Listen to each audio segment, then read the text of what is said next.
ಎಲ್ಲರಿಗೂ ನಮಸ್ಕಾರ. Welcome to my channel. ಇವತ್ತಿನ ವಿಡಿಯೋದಲ್ಲಿ ಸ್ಟ್ರೀಟ್ ಸ್ಟೈಲಲ್ಲಿ ಕ್ಯಾಪ್ಸಿಕಮ್ ಬಜ್ಜಿ ಯಾವ ರೀತಿಯಾಗಿ ಮಾಡೋದು ಅಂತ ತಿಳಿಸ್ಕೊಡ್ತೀನಿ. ಈ ರೀತಿಯಾಗಿ ಸಂಜೆ ಟೀ ಟೈಮ್ಗೆ ಆಗ್ಬೋದು ಅಥವಾ ಸ್ನ್ಯಾಕ್ಸ್ಗೆ ಆಗ್ಬೋದು, ಈ ರೀತಿ ಮಾಡಿಕೊಟ್ಟರೆ ತುಂಬ ಇಷ್ಟಪಟ್ಟು ತಿಂತಾರೆ. ನೋಡಿ, ಇಲ್ಲಿ ನಾನು ಮೀಡಿಯಮ್ ಸೈಜ್ನ 6 ಕ್ಯಾಪ್ಸಿಕಮ್ ತೊಗೊಂಡಿದ್ದೀನಿ. ಚೆನ್ನಾಗಿ ತೊಳೆದು ಆನಂತರ ತೊಗೊಂಡಿದ್ದೀನಿ. ನಾನಿಲ್ಲಿ ತುಂಬ ದೊಡ್ಡದು ಇಲ್ಲ, ತುಂಬ ಚಿಕ್ಕದು ಇಲ್ಲ, ಮೀಡಿಯಮ್ ಸೈಜ್ನ ಕ್ಯಾಪ್ಸಿಕಮ್ ತೊಗೊಂಡಿದ್ದೀನಿ. ಹಾಗೆಯೇ ಈಗ ಕ್ಯಾಪ್ಸಿಕಮ್ನ ಕಟ್ ಮಾಡ್ಕೊಳ್ಬೇಕು. ಒಂದು ಕ್ಯಾಪ್ಸಿಕಮಲ್ಲಿ ನಾನು 2 ಭಾಗ ಆಗಿ ಕಟ್ ಮಾಡಿಕೊಂಡು ಇದರಲ್ಲಿರುವಂತಹ ಬೀಜ ಮತ್ತು ತಿರುಳನ್ನೆಲ್ಲ ತೆಗಿತಾ ಇದ್ದೀನಿ. ಇದರಲ್ಲಿರುವಂತಹ ಬೀಜ ಮತ್ತು ತಿರುಳನ್ನ ತಿನ್ನೋದ್ರಿಂದ ಗ್ಯಾಸ್ ಟ್ರಬಲ್ ಅಥವಾ ಗ್ಯಾಸ್ಟ್ರಿಕ್ ಆಗುತ್ತೆ ಅಂತ ಹೇಳ್ತಾರೆ. ಆದ್ದರಿಂದ ನಾನಿಲ್ಲಿ ಬೀಜ ಮತ್ತು ತಿರುಳನ್ನೆಲ್ಲ ತೆಗೆದುಬಿಡ್ತಾ ಇದ್ದೀನಿ. ನಿಮಗೆ ಚಾಕುದಲ್ಲಿ ಆದರೆ ಚಾಕುದಲ್ಲಿ ಕಟ್ ಮಾಡಿಕೊಂಡು ತೆಗೀರಿ, ಅಥವಾ ಕೈಯಿಂದಲೇ ಈಸಿಯಾಗಿ ತೆಗಿಬೋದು. ನೋಡಿ, ಈ ರೀತಿಯಾಗಿ ತೆಗೆದು ತಗೊಳ್ತಾ ಇದ್ದೀನಿ.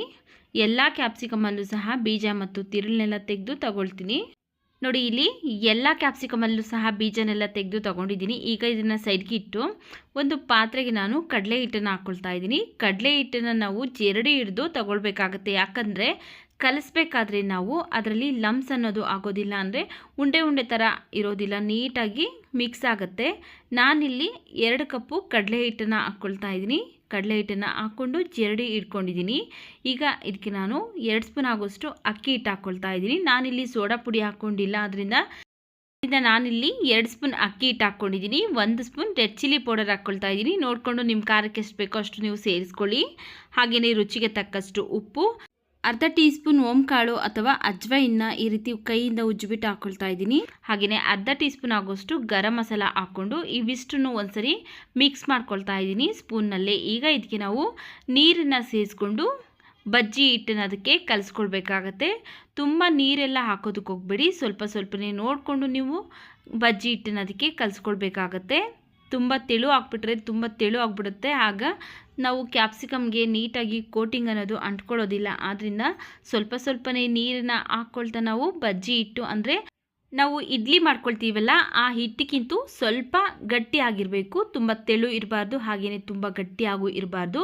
ನೋಡಿ, ಸ್ಪೂನಲ್ಲಿ ತೆಗೆದು ಈ ರೀತಿ ಬಿಟ್ಟರೆ ನಿಧಾನವಾಗಿ ಬೀಳ್ತಾ ಇದೆ. ಈಗ ಪರ್ಫೆಕ್ಟಾಗಿ ಬಜ್ಜಿ ಮಾಡೋದಕ್ಕೆ ಹಿಟ್ಟು ರೆಡಿಯಾಗಿದೆ. ಈಗ ಇದನ್ನು ಫಸ್ಟು ಸೈಡ್ಗೆ ಇಟ್ಟು ನಾವು ಬಜ್ಜಿಗೆ ಸ್ಟಫಿಂಗ್ ಮಾಡ್ಕೊಳ್ಳೋಣ ಬನ್ನಿ.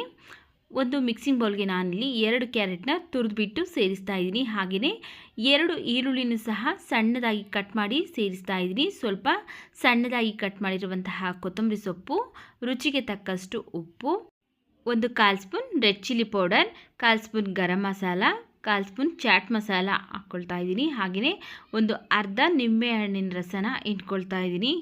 ಇಟ್ಕೊಂಡು ಇವಿಷ್ಟನ್ನು ಒಂದ್ಸರಿ ಚೆನ್ನಾಗಿ ಮಿಕ್ಸ್ ಮಾಡ್ಕೊಳ್ಬೇಕು.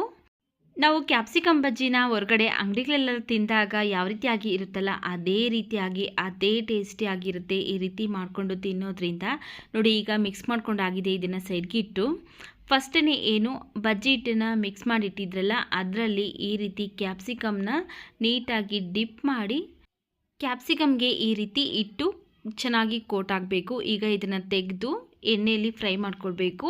ಎಣ್ಣೆನ ಫಸ್ಟೇ ಚೆನ್ನಾಗಿ ಬಿಸಿ ಮಾಡಿ ಆನಂತರ ಸ್ಟೌವಿನ ಮೀಡಿಯಮ್ ಫ್ಲೇಮಲ್ಲಿ ಇಟ್ಕೊಂಡು ಒಂದೊಂದೇ ಬಜ್ಜಿನ ಎಣ್ಣೆಯಲ್ಲಿ ಫ್ರೈ ಮಾಡ್ಕೊಳ್ಬೇಕು.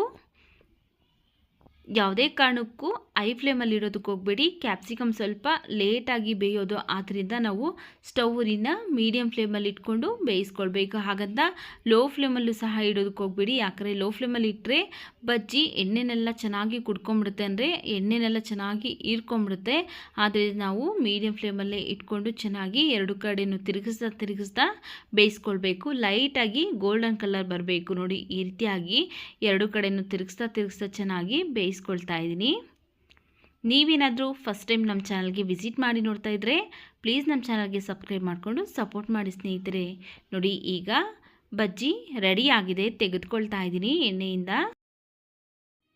ನೋಡಿ, ಎಲ್ಲ ಬಜ್ಜಿನೂ ಸಹ ರೆಡಿ ಆಗಿದೆ. ಒಂದು ಸ್ವಲ್ಪನೂ ಎಣ್ಣೆ ಅನ್ನೋದು ಹೀರ್ಕೊಂಡಿಲ್ಲ. ನಾವು ಈಗ ಸ್ಟ್ರೀಟ್ ಸ್ಟೈಲಲ್ಲಿ ಯಾವ ರೀತಿಯಾಗಿ ಸರ್ವ್ ಮಾಡ್ತಾರಲ್ಲ ಅದೇ ರೀತಿಯಾಗಿ ಸರ್ವ್ ಮಾಡೋಣ. ನೋಡಿ, ಫಸ್ಟು ಬಜ್ಜಿನ ಈ ರೀತಿ ಮಧ್ಯಕ್ಕೆ ಕಟ್ ಮಾಡ್ಕೊಳ್ಬೇಕು. ಕಟ್ ಮಾಡ್ಕೊಂಡ ನಂತರ ನಾವು ಫಸ್ಟನ್ನೇ ಸ್ಟಫಿಂಗ್ ಮಾಡ್ಕೊಂಡಿದ್ರಲ್ಲ ಆ ಸ್ಟಫಿಂಗ್ನ ಇದ್ರ ಮೇಲ್ಗಡೆಗೆ ಈ ರೀತಿಯಾಗಿ ಹಾಕ್ಕೊಳ್ತಾ ಇದ್ದೀನಿ. ತುಂಬಾ ರುಚಿಯಾಗಿರುತ್ತೆ ಸ್ನೇಹಿತರೆ. ಒಂದ್ಸಲಿ ನೀವು ಟ್ರೈ ಮಾಡಿದರೆ ಮತ್ತೆ ಇದೇ ರೀತಿಯಾಗಿ ಮಾಡಿಕೊಡುವಂಥ ಮಕ್ಕಳಿಂದ ಹಿಡಿದು ದೊಡ್ಡೋರ್ವರೆಗೂ ಕೇಳಿ ಮಾಡಿಸ್ಕೊಂಡು ತಿಂತಾರೆ. ನೋಡಿದ್ರಲ್ಲ, ಸಖತ್ ಟೇಸ್ಟಿ ಆಗಿರುವಂತಹ ಸ್ಟ್ರೀಟ್ ಸ್ಟೈಲಲ್ಲಿ ಮಾಡುವಂತಹ ಕ್ಯಾಪ್ಸಿಕಮ್ ಬಜ್ಜಿ ರೆಡಿ ಆಗಿದೆ. ವಿಡಿಯೋ ಇಷ್ಟ ಆಗಿದರೆ ವಿಡಿಯೋಗೆ ಲೈಕ್ ಮಾಡಿ, ವಿಡಿಯೋವನ್ನು ಶೇರ್ ಮಾಡಿ, ನಮ್ಮ ಚಾನಲ್ಗೆ ಸಬ್ಸ್ಕ್ರೈಬ್ ಮಾಡಿ, ಸಪೋರ್ಟ್ ಮಾಡಿ.